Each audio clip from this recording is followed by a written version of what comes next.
흔들릴 때 붙들어야 할 것, 흔들릴 때 붙들어야 할 것이라는 제목으로 하나님 말씀 증거하도록 하겠습니다. 인생 살다 보면은 혼란이 올 때가 있고 당황스러울 때가 있고 흔들릴 때가 있습니다.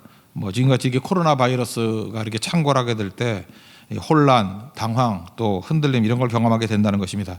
그때 해야 될 게 뭐냐? 이것저것 나 쳐다보고 환경 쳐다보고 할 게 아니라 출발이 하나님으로 출발을 삼아야 된다는 것입니다. 그 창조주 하나님을 묵상하는 거, 오늘 그걸 말하고 있습니다. 사도신경하고 똑같죠. 전능하사 천지를 만드신 하나님 아버지를 내가 믿사오며. 여러분 모든 흔들릴 때마다 사도신경으로 시작하십시오. 창조주 하나님을 내가 믿습니다. 여기서부터 출발이 돼야 된다는 것입니다. 말씀으로 창조하셨죠. 이 다바르라는 건 뭐냐? 힘으로 가득 찬 말씀입니다. 생성의 힘, 창조의 힘이라는 거예요. 한마디로 말해서 뭐든 할 수 있다. 그러니까 말씀으로 창조하신 그 하나님을 내가 믿사오며, 이게 흔들릴 때 붙들어야 될 출발이 된다라는 것입니다. 오늘 본문 내용을 보면은 창조주 하나님에 대해서 설명을 쭉 하고 있는데 네 가지로 정리할 수 있어요. 첫째는 창조주 하나님은 전능하신 하나님이라는 것을 내가 믿는다라는 것입니다. 전능하다는 건 뭐죠? 뭐든지 다 할 수 있다, 그런 얘기겠죠. 그래서 여기서 하나님의 스케일과 하나님의 도구를 뭐 쭉 설명하고 있는데, 뭐 빛으로 옷을 삼으셨다, 뭐 하늘을 휘장으로 삼으셨다, 물에 들보를 두셨다, 뭐 쭉 나오는데 제일 중요한 게 4절인 것 같습니다. 바람을 사신으로 삼고 불꽃으로 자기 사역자를 삼았다. 하나님께서 쓰시는 도구가 어느 정도냐 하면은 주로 바람이라는 표현을 되게 많이 쓰죠. 그래서 안개 같은 두려움과 우리 마음 가운데 공격이 있을 때 주님이 한번 바람 불어주시면 싹 사라져 버린다라는 것입니다. 특별히 이스라엘 백성들이 뭐 메추라기, 고기 먹고 싶다 그럴 때 메추라기 모을 때 어떻게 하죠? 하나님께서 바람을 보내셔서 메추라기를 모아주시죠.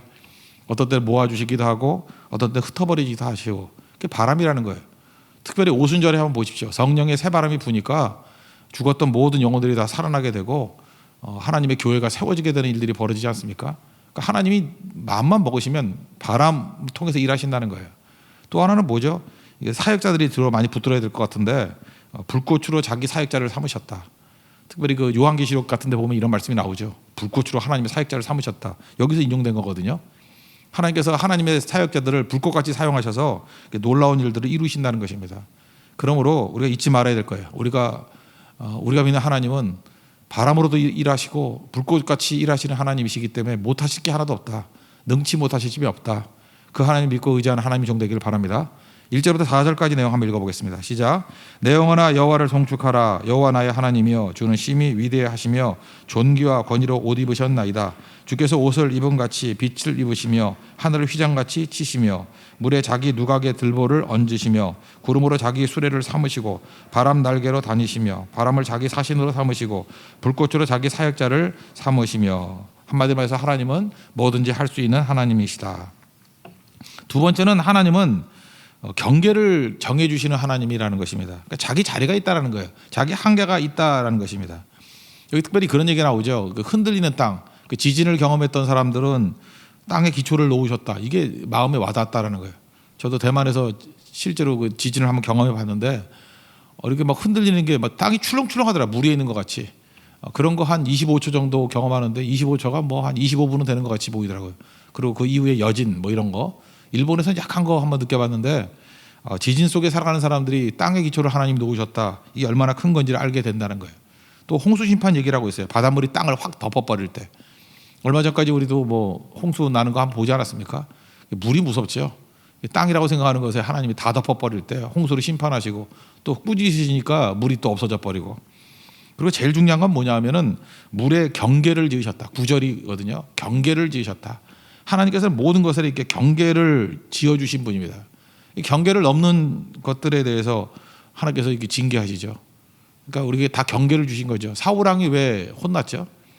왕은 왕으로서의 경계가 있고 제사는 제사장만이 드리잖아요. 선지자가 드릴 수 있는 제사를 사무엘 대신에 자기가 못 들어드리고, 그러니까 경계를 뛰어넘게 되니까 하나님께서 진노하신다, 그런 거죠. 하나님께서 모든 경계를 다 지으셨다.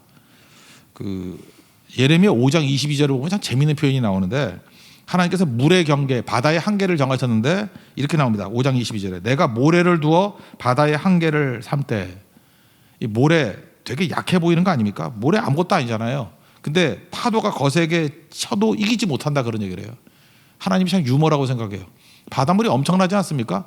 근데 그 경계를 모래로 삼았대요. 바닷모래. 그래서 모래가 약해 보이지만 그 물이 바다 모래를 넘어서지 못한다라는 거예요. 하나님이 그렇게 하셨기 때문에. 물론 쓰나미가 와서 넘어갈 때도 있지만 하나님이 지켜주실 때는 그 모래라는 약한 것으로 경계를 지키신다는 거예요. 아무리 약하다 할지라도 모래 경계를 넘을 수 없다. 이게 예레미야의 통찰이에요. 오늘도 하나님께서 모든 경계를 지으신 분이다.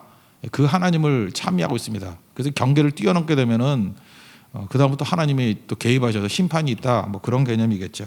5절부터 9절까지 한번 읽어보겠습니다. 시작. 땅의 기초를 놓으사 영원히 흔들리지 아니하게 하셨나이다. 옷으로 덮음같이 주께서 땅을 깊은 바다로 덮으심에 물이 산들 위로 솟아올랐으나 주께서 꾸짖으시니 물은 도망하며 주의 우레소리로 말미암아 빨리 가며 주께서 그들을 위하여 정하여 주신 곳으로 흘러갔고 산은 오르고 골짜기는 내려갔나이다. 주께서 물의 경계를 정하여 넘치지 못하게 하시며 다시 돌아와 땅을 덮지 못하게 하셨나이다. 그러니까 자기 한계를 뛰어넘게 되면 기고만장하면 절대로 안 된다는 거죠.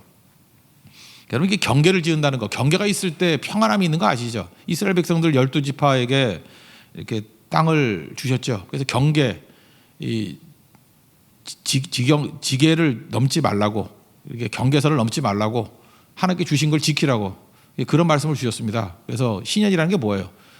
땅 팔고 살고 하는 것이 원래의 지파로 돌아가는 거죠. 자기 경계를 잘 지키라는 거. 사실은 이게 지켜지지 않을 때 유럽에서는 계속 전쟁이 벌어졌습니다. 여러분, 그 근대 국가, 뭐 일반 인문 교양 좀 말씀드릴게요. 근대 국가의 탄생이 언제예요? 그 독일의 30년 전쟁 끝나고 난 다음에 1648년 그 베스트팔렌 조약이라는 거죠.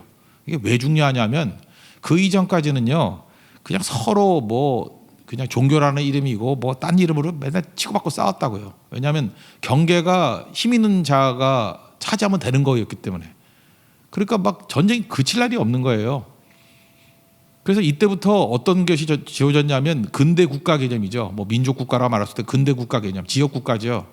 그래서 아무리 힘이 있다 할지라도 경계를 함부로 넘을 수 없다라고 하는 그 룰이 정해진 게 베스트팔렌 조약이라고요. 그래서 그때부터 근대 국가가 하는 일이 뭐냐면은 생명권과 재산권을 보호해 주는 거예요.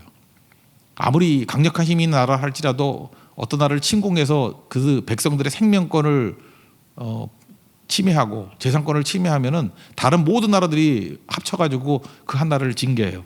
그 세력 균형이라고 그러거든요. 그래서 그런 그 베스트팔렌 그 질서가 꽤 오래까지 갔어요. 그래서 유럽에서는 그 전쟁이 나더라도 전쟁 끝나고 나면 조약에서 다시 원 상태로 돌아가게 만드는 거. 그게 뭐 느슨하지만 꽤 지켜졌습니다. 그래서 많이 깨지진 않았어요, 그게. 근데 그 예외가 있었죠. 바다는 예외예요. 바다는 재산권 보호 안 했습니다. 그래서 바다를 원래 지배했던 게 누구였어요? 스페인이었죠. 무적함대. 그때부터 영국이 바다를 지배하게 됐죠. 그래서 바다에서는 얼마든지 남의 재산, 생명권 다 뺏을 수 있었습니다. 그래서 그런 걸 뭐라 그러냐면 사략증서라 그랬어요. 사략증서. 그래서 영국 여왕이 뭐 배 약탈해도 된다. 사적으로 약탈해도 된다, 그런 뜻이에요. 사략선이라는 거. 스타크래프트 하는 사람들은 그거 알잖아요. 커세어라는 거. 그게 그 사략선이거든요. 해적선. 그래서 캐리비안 베이 뭐 이런 데서는 뭐 해적선들이 뛰고 그 국가가 공인해 주는 거예요. 얼마든지 뺏어도 된다. 그래서 바다를 지배하는 자가 세계를 지배한다는 게 뭐냐면 땅은 정해져 있으니까, 물론 제국주의가 딴 나라 가서 땅 따다먹는 거는 허락이 됐지만 유럽에서는 자기 땅은 유지하겠어요. 그리고 바다에서는 마음껏 뛰게 만드는 거. 그래서 패권국이란 말이 거기서 나온 건데, 패권국이 뭐냐면 바다의 질서를 지배하고 있는 걸 패권국이라 그래요. 그 영국이 바다의 질서를 지배했죠. 지금은 누구예요? 미국이죠. 그래서 미국이라는 질서가 있기 때문에 이게 재산권 유지가 되는 거잖아요. 만약 국가가 없다 그러면 여러분 재산이 유지가 됩니까? 여러분 아파트가 내 거다. 어디 가서 인정받는 거예요? 등기소 가서. 등기 봐라. 우리 거다. 근데 만약에 국가가 등기소를 불태워버리고 국가를 무시해버린다 그러면 우리 생명도 보호가 안 될 뿐만 아니라 재산이라는 것도 사실 그 종이 조각도 아니에요. 아무것도 아니에요. 국가가 보호해 주는 거예요. 국가가 무너져 버리면 재산권도 없고 생명권도 없는 거예요. 또 다른 질서로 가는 거죠. 그런 걸 혁명이라 그러는데 혁명적인 상황이 오는 거죠. 이게 제한적인 거라고요. 근데 바다를 지배할 때는 그 질서 안에서 평화가 있는 거라고요. 예를 들어서 이란 그러면 이란이 아무리 뛴다 그래도 힘든 게 뭐예요? 미국이 제해권을 갖고 있으니까 봉쇄해버리잖아요. 그러니까 바다로 나오는 거의 재산을 보호 안 해줘요. 다 뺏어도 되고. 이제 북한도 마찬가지예요. 북한이 서해안과 동해 연결이 안 돼요. 함흥에서 뭐 이렇게 배 실차나 수출이 안 돼요. 봉쇄해버렸기 때문에. 그러니까 제해권이라는 게 그렇게 무서운 거죠. 중국이 그거 이제 뺏으려고 뭐 남진하에 들어가는데 미국이 용납을 안 해서 막 휘젓고 다니고 그런 거 아닙니까? 지금 시대가 이런 시대라고요. 패권 전쟁 시대거든요. 진짜 그 얘기를 왜 하느냐면 진정한 우주의 패권은 하나님께 있다는 거예요. 하나님의 질서가 있는데 그 질서 안에서 평화가 있는 거지. 하나님이 세워진 그 질서를 뛰어넘어서 내 멋대로 뛰면은 하나님은 그런 패권 국가하고 똑같겠습니까? 전능하신 하나님인데 가만두지 않는다 그런 얘기죠. 이해가 되시죠? 세속적인 패권이라는 건 몇 년 안 가는 거지만 그런 거 뭐 옛날에 뭐 그리스가 그랬고 로마가 그랬고 뭐 아수르, 바벨론 이게 다 패권국이거든요. 당시로 올 때는. 근데 그 질서가 깨지면 다 무너져 버리는 거라고요. 그러니까 세상 나라는 영원한 게 절대로 아니라는 것입니다. 그러나 하나님은 영원하다는 거예요. 하나님의 경계를 뛰어넘지 않는 인생이 되라 그 말씀입니다. 그래서 하나님 질서 안에 아름다운 모습이 있다. 그런 것들을 설명하는 게 10절부터 18절까지인데 이것도 한번 읽어보죠. 예, 읽어보겠습니다. 시작. 여호와께서 샘을 골짜기에서 솟아나게 하시고 산 사이에 흐르게 하사 각종 들짐승에 마시게 하시니 들나귀들도 해가라며 공중의 새들도 그 가에서 깃들이며 나무가지 사이에서 지저귀는도다. 그가 그의 누각에서부터 산에 물을 부어 주시니 주께서 하시는 일의 결실이 땅을 만족시켜 주는도다. 그가 가축을 위한 풀과 사람을 위한 채소를 자라게 하시며 땅에서 먹을 것이 나게 하셔서 사람의 마음을 기쁘게 하는 포도주와 사람의 얼굴을 윤택하게 하는 기름과 사람의 마음을 힘있게 하는 양식을 주셨도다. 여호와의 나무에는 물이 흡족하며 곧 그가 심으신 레바논 백향목 들이로다. 새들이 그 속에 깃들이며 학은 잣나무로 집을 삼는도다. 높은 산들은 사냥을 위하며 바위는 너구리의 피난처로다. 이런 질서를 누가 주셨어요? 하나님이 주셨다. 이 질서 가운데 이렇게 올라가는 거 아니냐. 그래서 하나님이 주신 샬롬이에요. 그래서 그거 흉내내 가지고 뭐 팍스 로마나 그러잖아요. 로마의 평화, 뭐 어디의 평화 이렇게 얘기하지 않습니까? 그 왜 그래요? 어떤 패권국이 나오면 그 안에서 그 질서가 생긴다는 거예요. 질서가 하나님의 평화죠. 하나님의 평화, 그죠? 하늘에서 영광, 땅에서는 평화 그러잖아요. 믿는 자들의 평화, 하나님의 통치하시는 그 질서 속에서 평화가 있다. 하나님 그래서 질서가 깨지고 있을 때 주님만이 질서를 주시는 분입니다. 이거를 믿고 고백해야 된다는 것입니다. 그리고 세 번째 단계에서는 뭐냐면 이제 뭐 감탄, 찬양의 능력이라고 해야 되냐. 감탄하는 거예요. 감탄. 여러분 감탄하려고 그러면 특징이 뭐죠? 하나님을 찬송하고 와 놀랍다 할 때 머물러야 되죠. 우리 너무 시체 지나가잖아요. 꽃이 하나 아름답다 그러면 적어도 꽃을 뭐 한 1분은 쳐다봐야 1분 더 봐야 되나? 한 5분은 쳐다봐야 감탄하지 않겠어요? 관찰을 해야. 쓱쓱 지나가면 아무리 좋은 게 있다 할지라도 뭐가 감탄이 되겠어요? 그 미술관에 가서 그림을 보고도 감탄하는 사람은 머물러 있잖아요. 와, 이거 대단하다. 근데 저같이 미술 모르는 사람은 지나가면서 큰 그림, 작은 그림밖에 모르고, 그죠? 왜 이렇게 정말 뒤집어 걸어난다. 이런 사람은 감탄할 수가 없죠. 해석할 능력이 없으니까. 감탄은 뭐예요? 오래 쳐다봐야 감탄할 수 있죠. 오래 쳐다봐야. 오래 쳐다보면 예쁘죠. 그죠? 아름답죠. 그래서 감탄에서 모든 신비가 다 나온다 그래요. 그래서 신앙은 뭐냐? 감탄하는 거예요. 하나님에 대해서 감탄하는 거예요. 와, 하나님이 이 모든 걸 창조하시고 이끌어 주셨군요. 그래서 하나님에 대해서 감탄한다 그런 얘기예요. 24절 한 절만 읽겠습니다. 시작. 여호와여 주께서 하신 일이 어찌 그리 많은지요. 주께서 지혜로 그들을 다 지으셨으니 주께서 지으신 것들이 땅에 가득하니이다. 그래서 앞부분부터 이렇게 감탄하는 얘기가 나와요. 창조주 하나님에 대해서 찬송하고 감탄하는 것이 있어야 된다. 저는 감탄의 능력에 대해서 이런 생각을 해요. 우리가 당연하다고 생각하잖아요. 하나님이 내게 주신 건 다 당연하다. 그 테너 가운데 1969년생인 배재철 테너라고 계십니다. 뭐 영화도 나왔다. 더 테너 그리고 뭐 리리코 스핀토 그래서 리리코는 뭐 이렇게 감미롭게 부르는 거고 뭐 힘차게 스핀토라 그래서 리리코 스핀토 그러면 최고의 테너를 묘사하는 거래요. 물론 호세 카레라스 이제 3대 테너도 있지만 우리나라에는 배재철 테너가 있는데 그래서 이분이 이렇게 얘기해. 목소리가 너무 좋아서 그 베르디 음악원 이태리 있을 때 이거 뭐 100년에 하나 나올 만한 음성이다. 뭐 이렇게 인정을 받았답니다. 오페라 사상 최고의 테너 뭐 이렇게 말하는 사람도 있었대요. 물론 그 학교에서 그렇게 얘기했다 그러더라고요. 근데 2005년도에 갑상선 암에 걸렸습니다. 이 목에 암 생긴 거 있죠. 근데 그게 잘 이렇게 커지지 않는데 이 갑상선 암은 이게 확대가 돼 성대 이렇게 잘라내고 횡격막이라고 그 노래 부르는 사람한테 횡격막이 되게 중요하잖아요. 횡격막을 뭐 크게 하라, 뭐 성악에서 되게 중요한 거거든요. 근데 그 잘라서 오른쪽 폐까지 잘라버렸어요. 횡격막 자르고. 그러니까 뭐 성대 없어지고 폐가 없는데 성악가 끝이죠. 근데 그 다음에 일본에 가서 교토에서 그 의사분이 회복 수술을 했어요. 그래서 2008년부터 다시 노래를 부르기 시작하는데 이게 이분이 일본에서도 유명해요. 일본에서 치유받고 일본에서부터 이게 다큐멘터리도 만들고 일본에서 NHK에서 1시간짜리 다큐멘터리 하고 영화 만들고 막 이랬어요. 그래서 유명한 분이에요, 배재철. 근데 마취 상태에서 깨어날 때 자기 본심이 나온다 그러죠. 그때 이분이 주 하나님 지으신 모든 세계에 불렀대요. 그 감동이죠. 그 잠재의식 속에서. 이유가 뭐냐면 이거예요. 자기가 이전에는 노래 잘한다고 교만하게 살았대요. 자기 자신을 위해서 살았대요. 물론 예수를 믿는 집사님이기 때문에 하나님을 찬미해야 된다는 걸 알고 있었지만, 근데 이런 자기 수술, 이 갑상선암 수술을 통해 가지고 절감하게 된 거죠. 절감하게. 그래서 그때 깨달았대요. 내 목소리는 누군가를 찬양하기 위해서 주신 음성이다. 여러분, 목소리 좋을 때는요, 딴짓하다가 목소리 가고 난 다음에 하나님 찬미할 걸. 우리 인생이 다 그렇잖아요. 돈 있을 때는 하나도 섬기지 않다가 돈 다 날리고 난 다음에 있을 때 좀 섬길 걸. 뭐 젊었을 때는 지멋대로 살다가 나이 들어가지고 힘없고 걷지도 못할 때 헌신할 걸. 뭐 이런 게 얼마나 후회가 많아요. 근데 이분은 후회했지만 그 이후의 삶이 이것 때문에 또 달라졌어요. 이후에 더 테너 그래서 한번 인터넷 같은 데 한번 쳐보세요. 배재철 치고 더 테너 치면 나오거든요. 노래 몇 개 들어오면 제가 어떤 교회에서 간증하고 난 다음에 불른 노래 불러보니까 저음은 되게 잘 부르시더라고요. 근데 고음에서는 삑사리가 몇 번 나더라고요. 근데 그게 상처 때문에 그런 것 같기도 해요. 그런데 은혜가 돼요. 오히려 완벽하게 부르는 노래보다도. 뭐 거의 완벽한데 굉장히 은혜가 되더라고요. 이게 왜 그렇죠? 이전과 이후가 달라진 거예요. 하나님의 창조하심에 대한 감탄의 인생이 되기 때문에 그래요. 깨달음이죠. 여러분, 우리가 예배를 드려도 이런 감탄의 예배가 있고요. 우리가 기도를 해도 감탄의 기도가 있고, 우리가 헌신을 해도 감탄의 헌신이 있다는 거예요. 하나님께서 우리에게 기회 주셨을 때 뭐든지 다 마지막일 수 있거든요. 그때 주님 앞에 헌신할 수 있는 우리 주의 거룩한 종 되기를 바랍니다. 그게 흔들릴 때 우리가 붙들어야 될 내용이라는 거예요.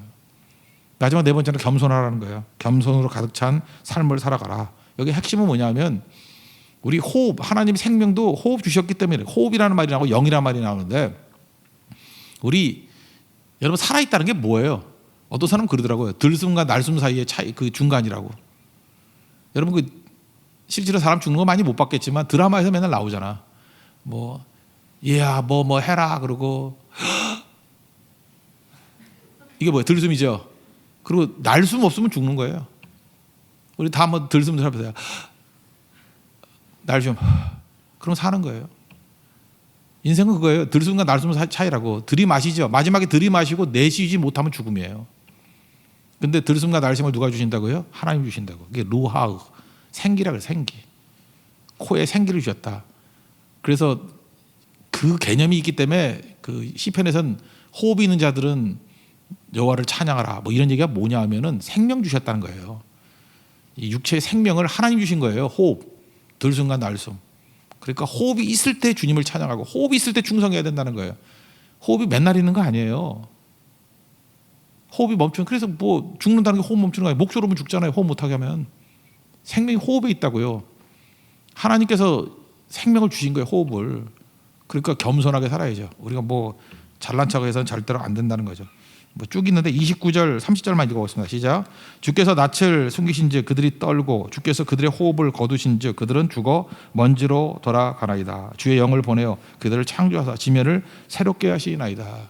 그러니까 우리가 살아있다는 게 뭐예요? 주님께서 성령을 보내주시고, 성령이 루하고 똑같은 거거든요. 생기를 부어주시고 호흡을 주시고 생기를 주실 때 우리가 살아나게 되는 거예요. 골짜기에 마른 뼈, 하나님의 생기가 들어가니까 하나님이 군대가 되잖아요. 하나님 생기를 부어주십시오. 은혜 부어주십시오. 주님께 생명 주시면요, 모든 거 다 이길 수 있는 권능이 임하게 된다는 것입니다. 이게 흔들릴 때 하나님 다시금 주의 생기를 보내주세요. 그걸 고백하고 있습니다. 그래서 내가 주님께 낙심하고 흔들던 사람이 다시 창조의 하나님을 바라보고 내가 영원히 찬송하고 찬미하겠습니다 라고 하는 다짐으로 끝을 냅니다. 33절부터 35절까지 읽겠습니다. 시작. 내가 평생토록 여호와께 노래하며 내가 살아있는 동안 내 하나님을 찬양하리로다. 나의 기도를 기쁘게 여기시기를 바라나니 나는 여호와로 말미암아 즐거워하리로다. 죄인들을 땅에서 소멸하시며 악인들을 다시 찾지 못하게 하시리로다. 내 영혼이 여호와를 송축하라. 할렐루야. 그러니까 흔들릴 때 결론은 뭐예요? 혼란 상황, 당황함, 흔들림 있을 때 창조주 하나님을 믿으라는 거예요. 전능하사 천지를 만드신 하나님 아버지를 내가 믿사오며. 오늘 그 얘기예요. 이 사도신경 첫 번째 구절의 내용입니다. 흔들릴 때마다, 위기가 올 때마다 전능하사 천지를 만드신 하나님 아버지를 내가 믿사오며. 그러니까 어떤 하나님이에요? 전능하신 하나님. 그건 고백이 있잖아요. 두 번째, 당연한 게 없어요. 다 경계를 지으신, 하나님 주신 경계 안에 머무르기를 원합니다. 경계 넘어서는 것들 다 하나님이 심판하신다. 그 다음에 감탄과 찬양의 능력이죠. 주신 은사로 배재철 집사님 같이 이렇게 찬양하라. 더 테너 있을 때, 이거 목소리뿐만 아니라 우리의 모든 것들 하나님께 기회 주셨을 때 마음껏 찬양하고 헌신할 수 있는 종이 되기를 원합니다. 이거 다짐하는 거예요. 그리고 마지막, 겸손이죠. 왜 겸손합니까? 생명이 죽게 달려 있어요. 호흡 주셨을 때 그 호흡은 기회입니다. 살아있는 게 기회예요. 호흡은 하나님이 주신 거예요. 호흡은 기회라고요. 그래서 겸손하게 하나님께 충성하기를 원합니다. 그 모습으로 저는 하나님이 정되기를 축원합니다. 자리에서 일어나겠습니다. 183장 1절만 찬양하겠습니다. 빈들의 마른 불같이.